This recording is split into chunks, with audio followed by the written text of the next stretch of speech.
10th class Hindi medium और English medium के बच्चे जरा ध्यान दें। हम लोग आज एसिड बेस और सॉल्ट को कंटिन्यू करते हुए कुछ चीजें कल आप लोगों को मैंने बताया था अम्ल क्षार और लवण को लेकर के। मैंने बताया था आप लोगों से कौन से अम्लीय ऑक्साइड होते हैं, कौन से क्षारीय ऑक्साइड होते हैं और कौन से जो है वो उभयधर्मी ऑक्साइड होते हैं। ऑप्शन के थ्रू भी अगर आप बात करना चाहो तो चीजें आपको दिखाई देंगी, सीधी सी बात है। तो कल मैंने आपसे बताया था कि जैसे रिएक्शन भी हमने कराई थी कार्बन डाइऑक्साइड के साथ। कुछ लोगों ने गलती की थी कि कार्बन डाइऑक्साइड की बेटा रिएक्शन कराई थी मैंने सोडियम ऑक्साइड के साथ, और कुछ लोगों ने इसको Na2 लिखा था, जो कि गलत हो सकता है। तो कार्बन डाइऑक्साइड जब सोडियम ऑक्साइड के साथ रिएक्शन करेगा तो मैंने आपसे कहा था कि Na2CO3 बनाता है। क्या बनाता है ये? Na2CO3। तो इस पॉइंट को जरा ध्यान रखा करिए कि कौन सी रिएक्शन कब आपको करनी है और कैसे उसके बारे में समझना है। तो मेरे कहने का मतलब यह है कि carbon dioxide react with the Na2 that prepare the sodium carbonate. तो इसी तरीके से कुछ हमारे पास है, जैसे कि मैं रिएक्शन कराऊं CaO की। CaO को बोलते हैं कैल्शियम ऑक्साइड। क्या बोलते हैं इसको? कैल्शियम ऑक्साइड के नाम से जाना जाता है। याद रखिएगा, मैंने कल बताया भी था आपसे कि क्षारीय ऑक्साइड होता है। अगर मैं इसकी रिएक्शन करा देता हूं सल्फर डाइऑक्साइड के साथ, सल्फर डाइऑक्साइड का फार्मूला क्या होता है? SO2 होता है। अब आप खुद देखिए, इसका नेचर एसिडिक है यानी अम्लीय है और इसका नेचर कैसा है? क्षारीय है। तो ये आपका बेसिक ऑक्साइड है और ये एसिडिक ऑक्साइड है। कहीं ना कहीं ये बेस बनाने का काम करेगा और ये क्या बनाने का काम करेगा? एसिड। तो जाहिर सी बात है बेस और एसिड मिलकर के क्या बनाएंगे? सॉल्ट बनाएंगे। तो CaO प्लस SO2। अब जरा दिमाग लगाओ आप, जैसे CO2 होता था तो क्या बनता था? CO3 बनता था। अगर मेरे पास SO2 है तो क्या बन के आएगा? SO3 आएगा। तो एक बात क्लियर हो गई कि क्या बन जाएगा? CaSO3 बन जाएगा आपका। और CaSO3 को क्या बोलते हैं? Calcium sulphide. किस नाम से जाना जाता है? ये कैल्शियम सल्फाइड के नाम से जाना जाता है। तो मेरे कहने का मतलब यह है कि अगर कोई भी आपके पास बेसिक ऑक्साइड होता है और उसकी मुलाकात अगर एसिटिक ऑक्साइड के साथ होती है तो क्या बन के आ जाता है? आपके पास एक सॉल्ट बन के आता है। और जाहिर सी बात है ये भी नॉर्मल सॉल्ट है, ये भी नॉर्मल सॉल्ट है। कुछ रिएक्शंस और भी मेरे पास हैं, जैसे कि मैंने आपसे कहा था कि अगर आपके पास क्या नाम है, जैसे एक और रिएक्शन मैं ले लेता हूं अमोनियम हाइड्रोक्साइड की सल्फ्यूरिक एसिड के साथ। अगर आप अमोनियम हाइड्रोक्साइड ले लीजिए NH4OH, तो इसको क्या बोलते हैं? Ammonium hydroxide. इसकी रिएक्शन करा दीजिए H2SO4 के साथ। तो जाहिर सी बात है कि जब ये रिएक्शन करेगा ये क्या है? आपका बेस है और ये क्या है? एसिड है। तो याद रखिएगा क्या बन के आ जाएगा? NH4 का होल ट्वाइस SO4, और इसको हम लोग क्या बोलते हैं? Ammonium sulphate. और क्या निकल जाएगा? आपका जल निकल जाएगा। यानी मेरे कहने का मतलब यह है कि 2NH4OH प्लस H2SO4, इसमें क्लियर हो जाएगा आपका NH4 का होल ट्वाइस SO4, यानी 2NH4OH हम कर देंगे यहां पर। और 2NH4OH यानी ammonium hydroxide react with the sulphuric acid that prepare the ammonium sulphate and the water.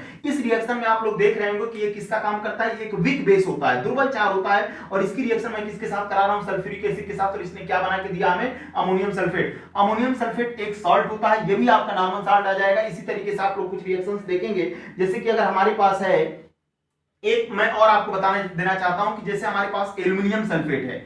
Aluminium sulphate का फार्मूला क्या होता है? Al2SO4 का होल थ्राइस। ये कुछ इंपॉर्टेंट रिएक्शंस हैं जिसको जरा ध्यान दीजिएगा।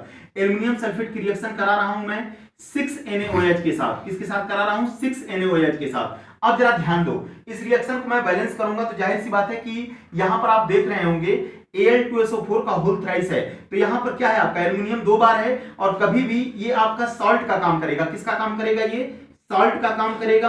और याद रखिएगा ये किसका काम करता है? आपका बेस का। लेकिन जब ये रिएक्शन करेंगे तो आपस में कहीं ना कहीं अगर हम लोग पहुंचेंगे तो यहां पर सोडियम जो है किसके पास जाएगा? सल्फेट के पास जाएगा। तो क्या बनेगा आपका? देखिए 3 बार यहां पर क्या है? 3 सल्फर है, यानी कहीं ना कहीं सल्फर उधर भी 3 बार होना चाहिए आपका। तो सबसे पहले बन के आता है आपका 2AlOH का होल थ्राइस और प्लस 3Na2SO4।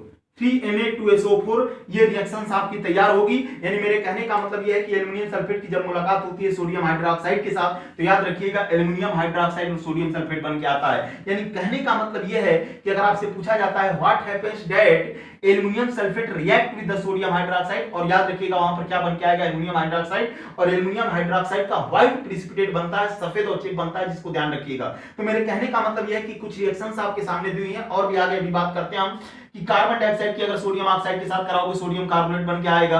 अगर आपके पास कैल्शियम ऑक्साइड है SO2 के साथ कराओगे CaSO3 बन के आएगा। एक बात और ध्यान रखिएगा, रिएक्शन से पहले आपको फार्मूला जानना जरूरी है।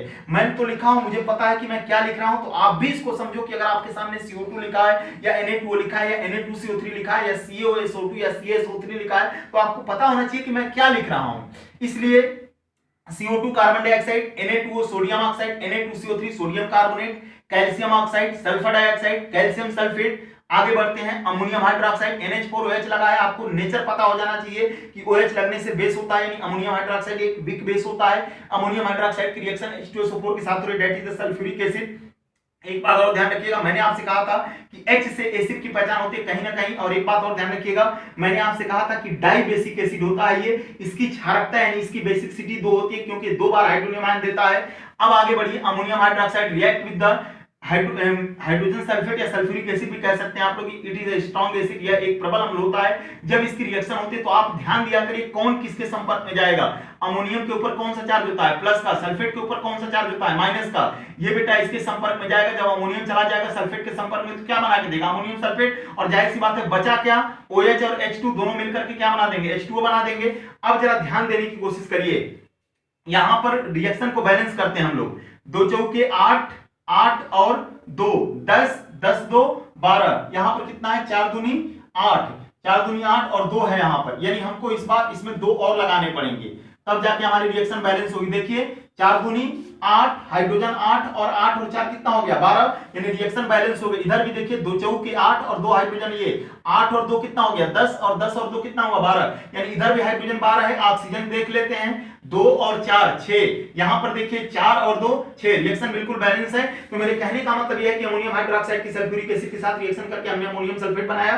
नीचे आइए बात कर लेते हैं एल्युमिनियम सल्फेट की। आप लोगों को अच्छी तरह पता है एल्युमिनियम की वैलेंसी +3 होती है और सल्फेट की वैलेंसी -2 होती है। ये कहीं ना कहीं अगर हम बात करेंगे तो सल्फेट एक एसिड रेडिकल होता है, एल्युमिनियम एक बेसिक रेडिकल होता है, दोनों मिलकर के एक सॉल्ट बना रहे हैं, और एल्युमिनियम सल्फेट की मुलाकात हो रही है सोडियम हाइड्रोक्साइड के साथ। और मैंने कल आपसे जिक्र किया था कि सोडियम हाइड्रोक्साइड एक स्ट्रॉन्ग बेस होता है, और जब एल्युमिनियम सल्फेट की मुलाकात सोडियम हाइड्रोक्साइड के साथ होती है तो जाहिर सी बात है कि एल्युमिनियम के ऊपर प्लस है, तो माइनस किसके ऊपर है, OH के ऊपर, तो प्लस वाला किसके संपर्क में जाएगा, माइनस वाले के संपर्क में। ये गया इसके संपर्क में, इसने क्या बनाया, एल्युमिनियम हाइड्रोक्साइड। एल्युमिनियम हाइड्रोक्साइड बना है तो आप देखिए बैलेंसी के साथ है, एल्युमिनियम की बैलेंसी 3 और OH की बैलेंसी -1। आप लोगों से मैंने बताया था कभी भी रिएक्शन को लिखते समय ध्यान रखा करिए, ये वाला सिस्टम होता है, यानी एल्युमिनियम की बैलेंसी चली जाएगी हाइड्रोक्साइड में, और हाइड्रोक्साइड की बैलेंसी किस में आ जाएगी, एल्युमिनियम में। हाइड्रोक्साइड की बैलेंसी कितनी होती है, -1। ये कहानी यहां पर कंप्लीट हो गई। आगे बढ़ते हैं, सोडियम के ऊपर आते हैं। एक एक चीज मैं समझाने की कोशिश कर रहा हूं, समझने की कोशिश करिएगा। सोडियम के ऊपर कौन सा चार्ज होता है, प्लस का। सल्फेट के ऊपर कौन सा चार्ज होता है, माइनस का। सोडियम और सल्फेट मिलकर के क्या बनाएंगे, सोडियम सल्फेट। अब आप खुद देखिए, सोडियम सल्फेट में सल्फेट पूरा एक साथ होता है और सल्फेट की बैलेंसी -2 होती है। यह एक रेडिकल होता है, एक अम्लीय मूलक होता है, और सल्फेट चला जाएगा सोडियम के पास, सोडियम चला आएगा सल्फेट के पास, और ये लोग हमें बना के दे देंगे सोडियम सल्फेट। तो मेरे कहने का मतलब यह है कि रिएक्शन को समझने से पहले उसकी प्रकृति को समझिए, उसकी बैलेंसी को समझिए, उसके फार्मूले को समझिए, तब जाके आपको पूरी चीजें क्लियर हो पाएंगी। अब आगे एक आध और रिएक्शंस देख लेते हैं।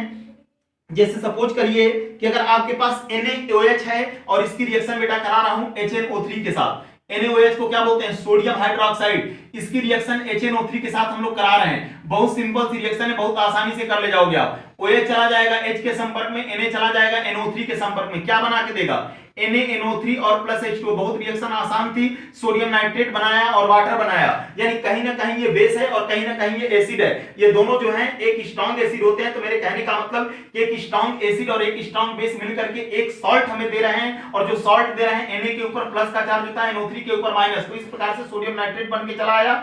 फिर इसके आगे हम चर्चा करेंगे आपसे कुछ इंपॉर्टेंट रिएक्शंस हैं कल, जिनके बारे में आपको बताएंगे। वीडियो को ध्यान से देखिएगा, समझने की कोशिश करिएगा क्या बताया जा रहा है, फार्मूले जितने भी हैं उनको याद रखा करिए। Thank you.